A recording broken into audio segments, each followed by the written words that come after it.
오늘 말씀 제목을 제가 철인 3종 경기라고 했습니다. 3종 경기.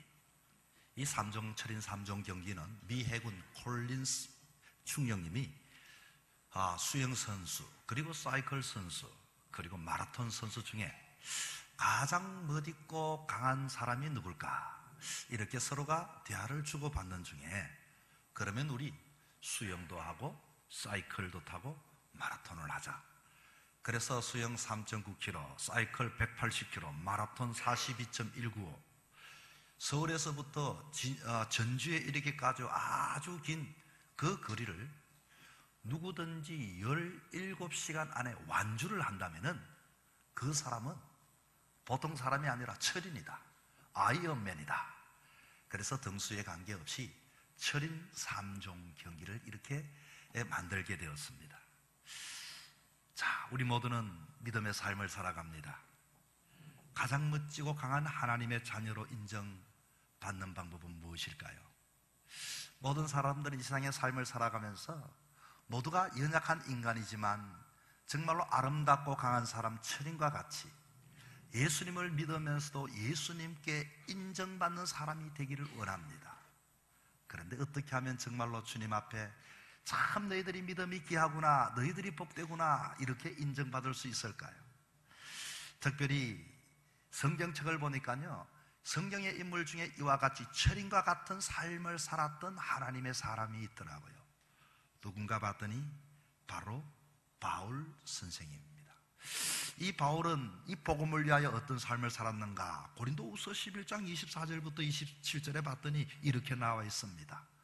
나는 유대인들에게 40에 하나 감한 매를 5번이나 3번 태장, 1번 돌로, 3번 다선, 강의 위험과 강도의 위험과 동족의 위험과 이방인의 위험과 시내의 위험과 강야의 위험과 바다의 위험과 거짓 형제들의 위험을 당하고 또 수고하고 애쓰고 여러 번 자지 못하고 줄이고 목마르고 여러 번 굶고 나는 헐벗었노라. 그리고 바울은 오늘 본문에 우리에게 말합니다. 선한 싸움을 싸우고 달려갈 길을 이제 마치고 나에게 믿음을 지켰으니 의의 면류관이 예비되었으리라. 지난번 노예 남성교회 체육대회 우리 집사님이 릴레이 경기를 하고 결승점에 들어왔는데 제가 말했습니다. 아유, 어떻게 그렇게 잘 다니냐고 했더니 그분이 하는 말이, 목사님, 이제는 죽어도 더 못 달립니다. 숨을 헐떡거리는 모습을 봤습니다. 더 달릴 수 있는 힘이 남아있지 않는 모든 힘을 다 태워버린 사람은 비록 1등은 하지 못해도 그는 경기를 잘 마친 사람입니다. 여러분, 여러분의 신앙의 삶, 믿음의 삶, 하나님을 섬기는 삶 속에 온 힘을 다하여 최선을 다할 수 있기를 바랍니다. 인생도 마찬가지입니다. 누가 돈을 많이 벌었느냐, 누가 높은 자리에 올라가느냐 하는 것이 중요한 것이 아니라 누가 최선의 삶을 살았느냐, 결승점을 통과하는 순간 모든 힘을 다 쏟고 더 이상 달릴 힘이 없어 주저앉을 수밖에 없는 삶은 아름다운 삶입니다. 여러분, 예수님이 그런 삶을 살았습니다. 그래서 예수님은 십자가에서 이렇게 말했습니다. 내가 다 이루었다. 자동차를 몰고 가다 보면 가끔 연기를 펑펑 내며 가는 자동차를 보게 됩니다. 완전 연소를 하지 못한 차들이죠. 연기를 내뿜고 사는 사람들, 우리 신앙의 인생도 그런 사람들이 있습니다. 세상의 헛된 것에 매여서 욕심부리지 못하고 연기를 내는 사람들, 먹고 살기 위해서 이와 같이 법과 규칙을 어기는 사람들, 하나님이 주신 그 에너지로 완전 연소시키지 못하여 사람들에게 눈살풀을 찌푸리게 하는 사람들. 여러분, 오늘은 전도 선포식입니다. 푸른 숲 생명 선포식입니다. 여러분들은 선수입니다. 올림픽 경기에 보니까 선수들이 경기에 임하면서 선서를 해요. 그 중에 개최국 선수 한 사람이 이렇게 선서를 합니다.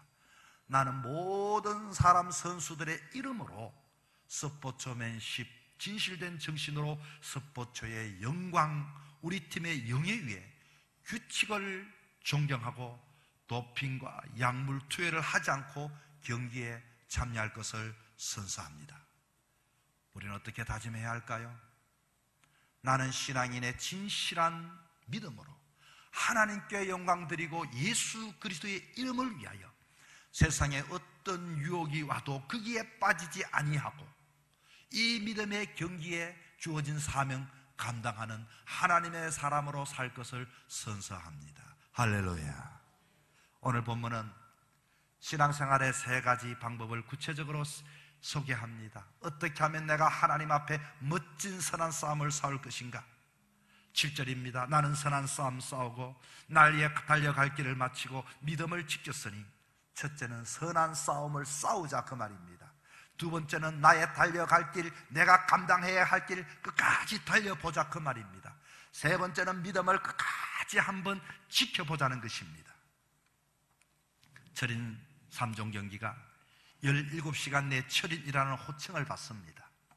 신앙의 3종 철인 경기 잘 감당할 때 바울은 이렇게 말합니다. 의의 면류관이 나에게 예비되었으니, 여러분, 저와 여러분에게 하나님께서 허락되어진 생명의 면류관, 의의 면류관, 구원의 면류관을 바라보고 나에게 주어진 이 경기 모두가 승리할 수 있기를 축원합니다.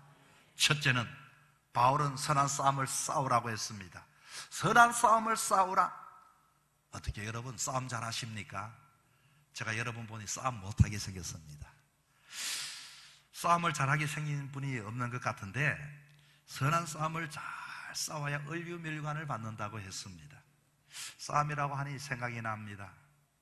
어린 시절에 부모님이 그렇게 말하죠. 애야, 예수 믿는 사람은 싸우면 안 된다. 싸움은 나쁜 것이다. 너가 손해봐라. 너가 양보해라. 그래서 사람들은 싸움을 안 하려고 하고 싸움을 안 하니 싸움을 못하게 됩니다. 그런데 여러분, 정말 싸움은 다 나쁜 것일까요? 여러분은 싸움을 안 하고 살고 계십니까? 사람들은 나는 싸움을 못한다, 나는 싸움을 안 한다, 그렇게 말하고 있지만 여러분, 이 세상에 존재하는 모든 사람은 매 순간 싸우지 않는 사람이 없습니다. 오늘도 내 몸에는, 지금 이 순간에도 내 몸에는 나쁜 세균과 좋은 세균이 싸우고 있습니다. 이기면 내가 컨디션이 좋아지고, 나쁜 컨디션이 이기고 좋은 컨디션이 이와 같이 내가 지게 되면, 내가 져버리게 되면 어떻게 됩니까? 눈도 침침해지고 귀도 멍멍해지고 입에 침도 마르고 밥맛도 없고 컨디션이 나빠지고 멈춰 눕게 되고 뭔가 자꾸 쉬려고 그러고 앉으려고 그러고 누우려고 그러고. 여러분에게 말합니다. 이런 싸움에서 이겨서 일생도록 여러분 건강하기를 축복합니다. 건강하셔야 합니다. 여러분, 내 몸에 선포하십시오. 이겨야 한다, 이겨야 한다, 건강해야 한다, 건강해야 한다. 할렐루야. 여러분, 신체만 그렇습니까? 출근할 때부터 우리는 출근 전쟁이라고 하지 않습니까? 싸움입니다. 운전대를 붙잡는 순간 레이스가 펼쳐집니다. 얌전 운전한다고요? 아닙니다. 여러분 옆에 화물차가 지나갑니다. 그러면 그것을 쳐다보면서 화물차에 실은 것이 저거 떨어지면 어떻게 할까 싶어서 내가 지금 추월할까? 아니면 내가 속도를 늦출까? 앞설까? 뒤설까? 언제 내가 이와 같이 차선을 변경할까? 끊임없이 우리는 선택하며 끊임없이 우리는 다투며 시비를 가리며 싸움을 합니다. 인류의 역사는 어떤 역사일까요? 인류의 역사는 전쟁의 역사입니다. 여러분, 이와 같이 무기를 가지고 전쟁하지 않아도 인류의 역사는 무역을 전쟁하고 정보를 전쟁하고 기술력, 힘이라는 것입니다. 이와 같은 힘을 길러서 싸움에서 선점하기 위하여 우리는 오늘도 싸우게 됩니다. 이겨야만이 편안합니다. 이겨야만이 건강합니다. 우리의 영혼도 마찬가지입니다. 오늘 본문이 말하는 싸움은 선한 싸움이라고 말했습니다. 우리가 일생도록 싸워야 할 싸움이 있습니다. 그것은 선한 싸움입니다. 선한 싸움이 뭡니까? 바울은 과거에도 사실은 싸웠어요. 예수 믿는 사람을 잡아 가두는데 모든 에너지를 다하여 그와 같이 싸웠습니다. 이것은 악한 싸움입니다. 선한 싸움은 무엇입니까? 생명을 구원하는 싸움이 선한 싸움입니다. 남의 영혼을 이와 같이 생명에 공급해 주는 것이 선한 싸움입니다. 복음을 전하는 것이 선한 싸움입니다. 할렐루야. 수술을 하는 아주대 교수님이 뭐라고 이야기하는고 하니, 어떻게 수술이 관건이 뭡니까? 그렇게 물었더니 시간과의 싸움입니다. 마취가 되었을 때 그 시간 안에 자기 자신이 이와 같이 정신이 흐트러지지 않냐고 자기와 싸운다고, 시간과 싸운다고 말하고 있습니다. 세상에 싸우지 않는 사람이 어디 있습니까? 여러분, 이 세상의 삶을 살아가면서 예수 믿는 사람은 여러 가지의 싸움이 있지만 선한 싸움에 승리할 수 있기를 바랍니다. 선한 싸움이 여러분 만만할까요? 헬라어로 아고나라고 하는 이 뜻은 그 당시에 이 사도 바울이 로마 원형 경기를 보았습니다. 5만 명이 모여져 있는 그 운동장에 서서 사자와 호랑이, 맹수와 이와 같이 검투사가 싸움을 하는데, 내가 이 맹수를 죽이지 않으면 내가 죽는 것과 똑같은 그 싸움이 벌어지고 있는 것입니다. 그와 같이 죽지 않기 위하여, 살기 위하여 이와 같이 몸부림을 치며 싸우게 되는 것입니다. 그러면 그 대상은 누굴까요? 생명을 건 결사적인 싸움 말입니다. 우리의 적은 누굴까요? 내 자신입니다. 이 영적 싸움의 가장 큰 적은 바로 나입니다. 나 자신을 이기는 것이 제일 어렵습니다. 내 안에 있는 또 다른 나를 본성이라는 것에 있습니다.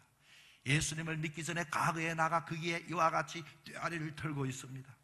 이 본성은 내 생각, 내 뜻과는 상관없이 편견이 들어있고, 나태함이 들어있고, 고집이 들어있고, 어릴 때의 과거의 내 습관이 들어있고, 교만이 들어있고, 나라고 하는 나이가 그 안에 자리 잡고 있습니다. 그래서 자꾸만 게을러서 게으름을 피우고 싶고, 놀고 싶고, 다른 사람보다도 내가 더 쉬고 싶고, 타락하고 싶고, 우리 성도들은 이것과 싸워야 합니다.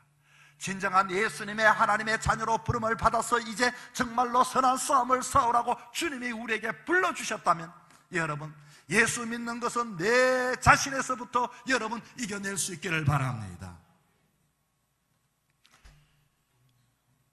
40일 요즘 저희 교회 전도 훈련을 외부 팀들이 들어와서 하게 되는데, 우리 교회 권사님들이 훈련을 받습니다.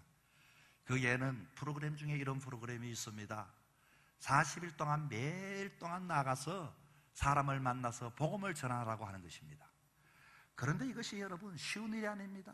생사람 지나가는 사람 붙들고 이와 같이 좀 정신 나간 사람처럼 어떻게 예수 믿으세요? 라고 묻는 그 자체도 참 쉬운 일이 아닌데, 그것을 하루 이틀 사흘 날도 아니고 40일 동안 이와 같이 하라고 하니, 그래서 오늘은 밥을 먹고 저녁이 되면 오늘 내가 40일 전도를 이와 같이 연속으로 이어가지 못했는데, 또 집을 나서면서 자기 자신에게 스트레스가 되어집니다. 이거 어떻게 하나? 꼭 해야 되나? 이렇게 해야 되나? 자기 자신이 아니야, 오늘은 쉴까? 아니야, 누구든지 내가 만나서 대충 이렇게 해버릴까? 여러 가지 자기 자신과의 싸움이 아마 있으리라고 생각합니다. 여러분, 당신을 만나보니 당신은 그저라도 하나님이 당신을 사랑하는 것 같아 하고 전도지를 나눠줄 정도의 그 수준, 여러분, 영적인 싸움입니다. 욕을 먹으면 기분이 나빠져야 하는데, 욕을 먹으면 욕을 먹을수록 오늘은 내가 그래도 예수님 때문에 욕을 먹었구나, 오늘도 내가 이와 같이 그래도 예수의 복음을 전했구나. 이런 사람이 성경에 누구라고요? 바울 아니었습니까? 바울은 자신의 삶을 말하면서 우리의 삶을 독려합니다. 나는 강의 위험과 강도의 위험과 동족의 위험과 이방인의 위험과 시내의 위험과 강야의 위험과 바다의 위험과 거짓 형제들의 위험을 당하고 수고하고 애쓰고 여러분 자지 못하고 줄이고 목마르고 굶고 헐벗고, 그러나 나에게는 의의 면류관이 예비되었노라. 할렐루야. 여러분, 그러나 이 싸움은 그냥 싸움해서는 안 됩니다. 싸움에는 전략이 필요하고 싸움에는 무기가 필요합니다.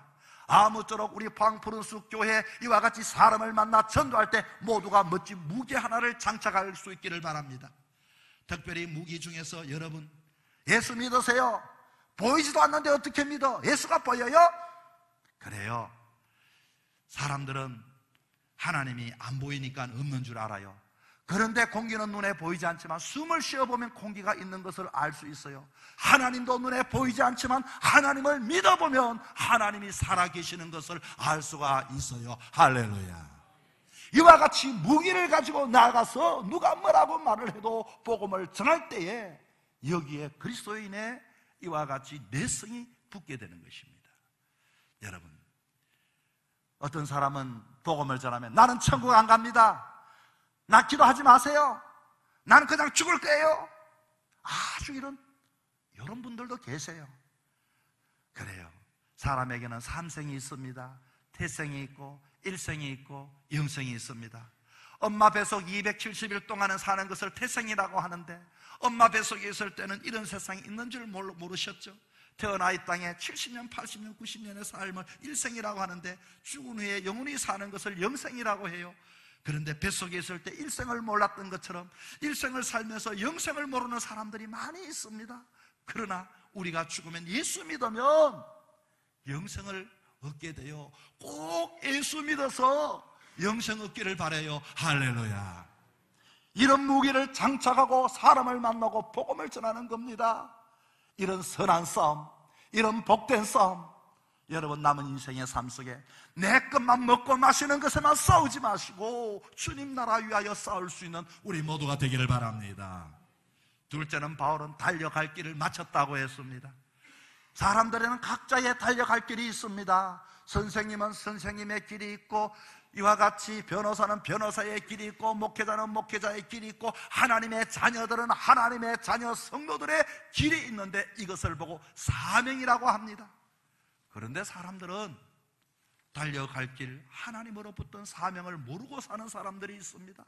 여기 계시는 여러분들은 모두가 사명을 받은 사람입니다. 예수 믿고 내가 잘 먹고 이 일생을 잘 살기 위해서 예수 믿는 게 아닙니다. 이 세상에 사는 이유가 있습니다. 사람들은 이 세상에 사는 동안 달려갈 길, 그런데 사람들은 달려갈 길을 가지 아니하고 가지 말아야 할 길을 가는 사람들이 있습니다. 그렇게 가다가 부끄러움을 당하기도 하고, 그런 길을 가다가 어려움을 당하기도 하고, 그런 길을 갔다가 이와 같이 혼이 나는 사람도 있습니다. 사람들은 달려갈 길을 잘 달려가야 합니다. 그래야 후회하지 않습니다. 히브리서 12장 2절 말씀에 믿음의 주여 온전케 하신 이 예수를 바라보자. 우리가 달려갈 때마다 끊임없이 내비게이션을 켜서 예수님을 계시는가, 예수님이 말씀하신 길인가, 끊임없이 예수님을 바라보고 가야 하는 것입니다. 운동을 하는 사람들도 그렇습니다. 이와 같이 이 배트를 가지고 공을 멀리 보내는 것이 중요한 것이 아니라 이 파울라인을 벗어나지 아니하고 멀리 보내는 것이 중요하고, 골프를 치시는 분은 장타가 중요한 것이 아니라 방향이 중요한 것처럼 우리가 가야 할 그 길, 그 생명의 길, 나는 그 길로 지금 걸어가고 있는가 하는 것입니다. 사람은 목적도 없이 근육을 기르고 있습니다. 목적도 없이 재산을 축적합니다. 목적도 없이 내가 이와 같이 높으면 좋은 것인 줄 압니다. 왜 높아져야 합니까? 왜 건강해야 합니까? 왜 복을 받아야 합니까? 목적 없는 삶이 아니라 나의 달려갈 길을 나는 가고 있는가? 사람들이 달려갈 길을 가다가 예수 믿다가 포기하는 사람들이 많이 있어요. 그 왜 그런가? 사명을 모르기 때문인 것입니다. 목적을 잃어버렸기 때문에 그런 것입니다. 우리에게 주신 사명은 복음을 전하는 사명을 저와 여러분에게 주셨습니다. 특별히 한 달 동안 여러분 부지런히 한번 억지로라도 훈련받는, 이와 같이 훈련받는 이 시간인 줄 알고 한번 이 사명을 위하여 친구들에게 예수님을 한번 전해볼 수 있기를 바랍니다. 평소에는 생활을 통하여 예수님, 나는 예수 믿는 사람이라고 전하지만 정말로 내가 직접적으로 전도지를 주면서 우리 교회 한번 나와 예수 믿어봐, 예수 믿으면 참 좋아, 예수 믿으면 영적인 새로운 세계가 있어, 마음이 평안해져. 여러분, 사람이 힘이 들어도 때로는 달려갈 길을 포기해서는 안 됩니다. 끝까지 달려가야 합니다. 사도 바울은 달려가서 얼마나 힘이 들었던지, 그래도 그는 내가 달려갈 길을 마쳤다고 이렇게 이야기를 하고 있습니다. 여러분, 마지막에 후회 없는 삶을 살아가야 합니다. 선교사 부부가 허름한 호텔에 여장을 풀고 통곡을 했습니다. 그 이유는 한평생 아프리카에서 복음을 전하고 돌아오는데 자신들을 맞이하는 사람은 한 사람도 없고, 린더버그라고 하는 사람을 환영하는 사람들이 부두에 꽉 차 있었기 때문입니다.